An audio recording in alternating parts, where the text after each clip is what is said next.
Does equity require straight white workers to have a higher burden of proof in discrimination cases? I'm not going to give you the answer in this video. That is being left to the Supreme Court of the United States in this term. There is a case pending, Ames versus Ohio Department of Youth Services, and that is the issue that's going to be addressed in that case. I'm Nancy Schick of Third Year Conflict Resolution. I'm an employment attorney and mediator based in New York City, and I am following this case. So you'll probably hear a follow-up in a few months once we have that decision.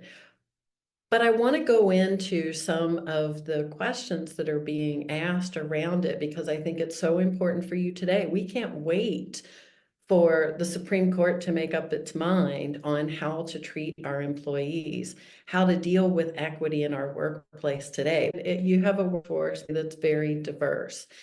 And that means in terms of race, gender, religion, physical and mental ability, and we've got an election coming up. You're going to see some of the political affiliations come into your workplace. You cannot wait. I want you to remember things. The Civil Rights Act does not distinguish among any of the different protected classes. You've probably heard me talk about a course that I did for Lawline earlier this year called There's No Hierarchy of Protected Classes. As you're going out into your workplace and you're managing that diverse work group, I'm assuming you already have, the number one thing I want you to think about is what's fair. Think about this in the context of the pushback that we've seen recently on diversity, equity, and inclusion. It's not necessarily that we don't want equity. It's more of we don't know how. I've worked in one of the most diverse colleges probably in the whole world.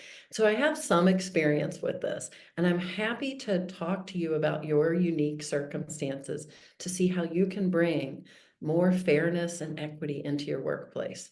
I'll keep doing videos like this. And if at any point you want to have a conversation, I'll put a link in the notes to the video for you to contact me. In the meantime, of course, keep listening with your third ear for those hurts you can heal.